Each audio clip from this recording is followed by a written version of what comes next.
Another day, another video. This one is called God is Definitely Real, by, posted by some guy calling himself Muhammad. I have a feeling I know where he's gonna try and go with these pictures, and I don't like it. Let's see if I'm right. In today's video, I'm like, bruh, the way that Allah has created the world is truly insane. It's truly beautiful. It's truly magnificent. When you look at it, it's undeniable that everything is made by one source. Everything is made by one creator. Everything.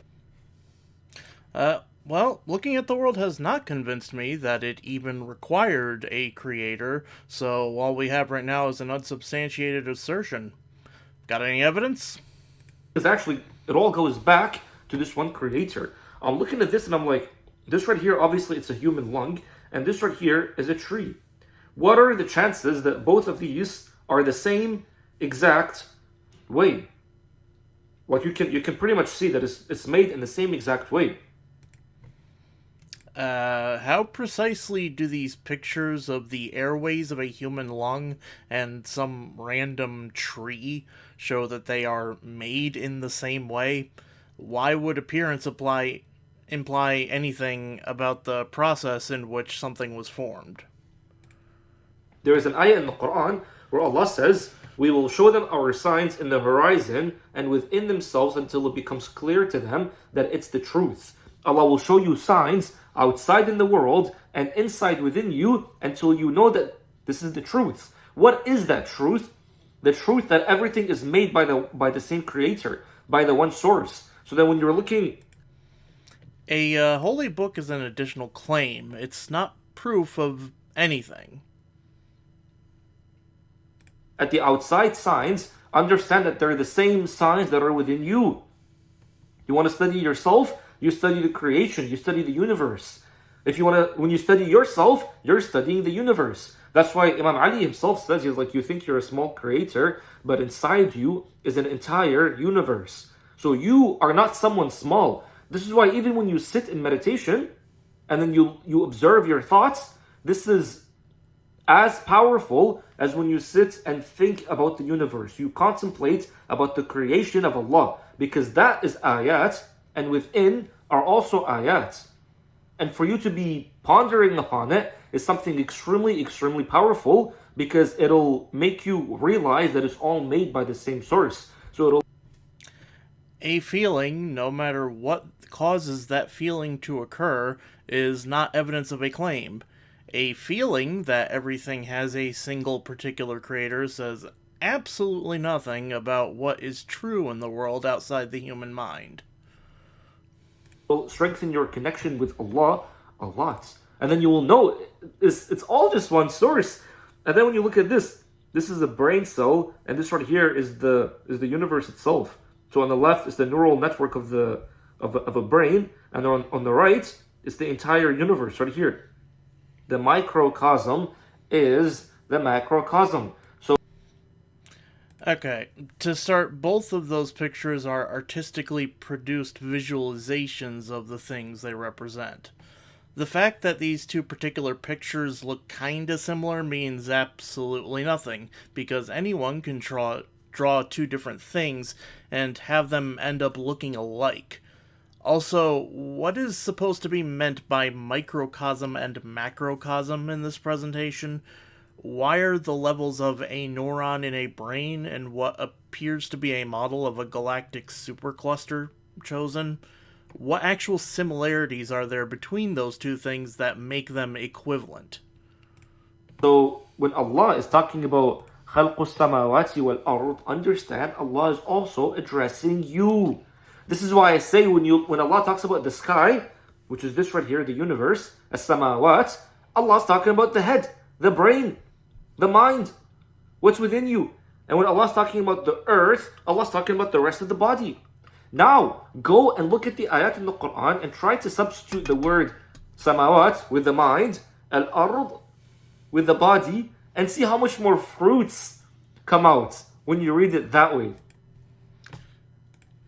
The Holy Book is still nothing more than another claim. They can have as much meaning in it as anyone wants, but unless there's evidence for the claims it contains, it has no relevance to how the world actually functions. And then, even also understand, when Allah talks about خلق السماوات والأرض في ستة أيام, even that is an indication that within you there are 6 things. I'm not going to talk about which 6 things is inside, but there are 6 things, and we can make a whole separate video on that. But yeah, I'm perfectly fine with this concept being skipped because it's just yet another claim. No matter how many claims are piled up on top of each other, they can never be used to skip over providing evidence. Nothing about the real world can be proved with claims alone.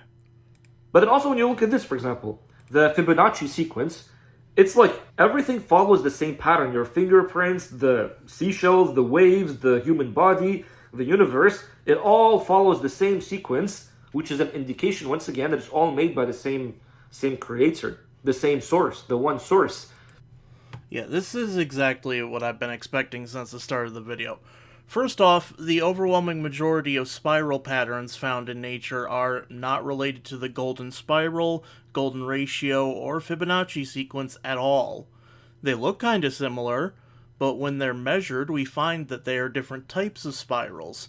People need to stop throwing around the phrase Fibonacci sequence in these irrelevant contexts, because it specifically refers to the set of integers produced by a particular recurrence relation seeded with the numbers 0 and 1. Secondly, even if all things shown here did have a structure that rigorously conformed to a particular mathematical relation, how does that imply those things were designed, never mind by a particular designer? This is why, understand, this is quantum physics here. This is why, when you're able to connect yourself to this one source, you're connected to everything. And this is why Joe Dispenza says, you need to learn to go from somebody. Right now you have your own ideas. You have an identity. I work this job. I have this name. I have this gender. I live in this place. I'm this, I'm that, I'm this, I'm that. This is a somebody. When you go from somebody to a nobody, having emptiness inside you, when you become a nobody, that's when you're connected to the source. You're connected to all that is. You're connected to the quantum field. Yeah, absolutely none of that gibberish was quantum physics. It's not necessary to even explain what quantum physics is here because it's utterly irrelevant. I don't care for people attempting to hijack the names and terminology of mathematics and science for their spiritual concepts. You're connected to the divine himself, which is Allah al-Wahid. Al-Wahid. Not Allah al-Ahad. Al-Ahad, not al-Wahid, but al-Ahad. Al-Ahad means the oneness, which is all that is. Al-Wahid is one. Ahad means oneness, but that's why Allah says, قُلْ هُوَ اللَّهُ أَحَدٌ. From somebody to nobody. Now once you're connected to the divine, through being a nobody, that's why Allah tells Musa, اخلع نعليك, take off your shoes, because if you're going to be meeting with the divine, take off everything that you've been walking on this entire time. Now you're going to be connected to all bodies, all that is, everything. Empty dogmatic mumbo jumbo. When is there going to be some real evidence presented here? All we've seen so far is this pathetically weak pointing at things in nature and saying, "Oh, sure looks the same," without even explaining how that's supposed to show design. When you reach this state, that's where manifestation, that's where kun fayakun, that's where Allah creating things in your life becomes a reality. Now you can become anybody. Do you understand what I mean? So the process. No, I don't understand in the slightest, actually. What I'm trying to tell you is that the process for you to bring something from the unseen, not you obviously, but to see something coming from the unseen to the seen, manifestation, is for you to go through this because everything is connected anyway. So for you to manifest a bunch of money is possible because you're connected to everything anyway. For you to manifest a specific someone is very possible because you're connected to everything anyway. Is this Islamic prosperity gospel? The whole God gives you money because you gave him money when he asked thing? That just makes God sound like one douchebag school friend who lives in a crappy basement apartment getting high and playing video games all day.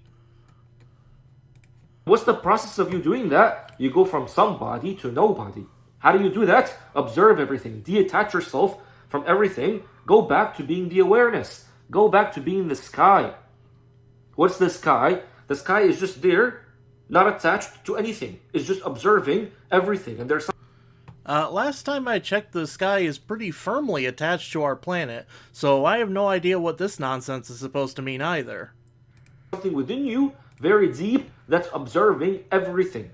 When you're in touch with that being that's observing everything, observing the thoughts, observing the emotions, observing the rain, observing the earth that's inside you, that's when you become a nobody. Now, when Become a nobody? I'm sorry, is this supposed to be about Islam or Kingdom Hearts? you're in that state, remain in that.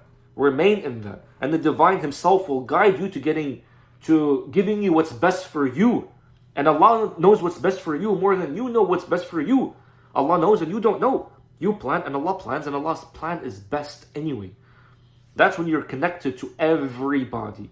Now, once you're connected to everybody, all that is, that's when you can become anybody. Now, Yeah, that was still nonsense. It's quite easy to show that I will never be anyone other than me, since we have evidence that the brain is what produces your sense of self, and my brain is only in one particular person's body. Mine. this is what it means. The microcosm is the same as the macrocosm, because what you're doing here is that you're changing your inner self. That doesn't mean anything. That entire sentence was a claim about multiple things that haven't been defined or shown to even exist. When you change your inner self, the outside as a result is going to be changing, because it's all connected. All of it. And by the way, I talked about quantum physics. Even when you go through, for example, the string theory, you'll know that we're all made by the same thing. Same thing. I'm no different than the than the things I'm sitting on. No, we're not doing more misappropriation of terms. String theory is not relevant to anyone's sense of self, and the material from which people and the world are composed does not demonstrate any sort of design. No different than the sky. We're actually made by the same material. But there's something deep within you, the human, that's different from everything. And that thing is the spirit that Allah has breathed into every single human. And that's why Allah says, وَلَقَدْ كَرَّمْنَا بَنِي آدَمَ. Other creation has not been dishonored. Only you have been dishonored. That's why I'm saying this power is still within you. Use this power that Allah gave you. And for you to deny this power is you still using this power, but you're misusing it. You're actually abusing it. Because this power is the power that says, whatever you want is there. وَأَتَاكُمْ مِنْ كُلِّ. Show it exists. When has anyone demonstrably and repeatedly on command been able to manifest what they want? مَا سَأَلْتُمُوهُ. Everything you've asked for, Allah's given it to you. So then when you say, I don't have this power, there you go. You're given it. You're given the fact that you don't have this power, which shows you have this power. What was that supposed to mean? How does denying this supposed power demonstrate it? Nothing happening is the default state of the world, so you have to show some change in the world to prove what you claim about it exists. When you say, I have this power, you're given it. So now when you say, I decide to be rich right now, kun fayakun. You're there. So internally you're changed. When you just decide, I just decide that right now it's done. Me being rich is done. I decide right now, me having whatever specific spouse that you want is done. Well, good for him. When exactly do the wads of cash begin to materialize? كن فيكون. وإذا سألك عبادي عني فإني قريب أجيب دعوة الداعي إذا دعان فليستجيبوا لي وليؤمنوا بي. Allah says, when my servant asks you about me, tell them, don't even tell them, I am near. I am near. You don't need to tell them because I'm already near. Allah's already close to you, very, very close to you. Closer to you than your breath. That's how Allah's closer to you. I respond to the call of the caller when they call upon me. So how do you call upon Allah? You connect within. Change what's within first. That's how you connect with Allah. So right now your life is bad on the outside. Change what's within. What's within. And by the way, I made a whole separate video because I know every time I say that, people are going to be saying things like, what about all the people that are going through the war? I made a whole separate video about that, telling you my own experience with my own family because I came from a country that was at war. In fact, I left when the country was at war when I was a baby. But my dad, I talked about my dad on what he did. Same stuff, the same exact stuff. It works. I'm telling you, it works from experience. Personal experience means jack squat to the standards of science and mathematics, which have been repeatedly inappropriately used in this video. From my own experience in my family, you respond to Allah by going within. وَادْعُوا رَبَّكُمْ تَضَرُّعًا وَخُفْيًا. Call upon Allah inside, and surrender, and in secret, inside.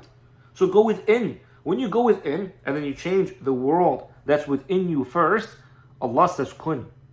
Kun is not the same as khulq or khalaq. Al-khalaq, like the creation, is not what Allah is changing.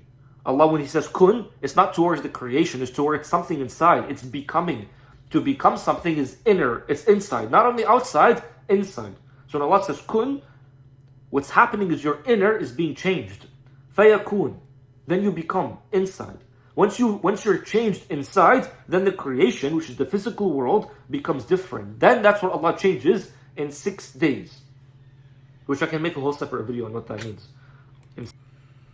Well, this video was never on the rails, but it's definitely gone off the rails for whatever coherence about a proof for God is started with.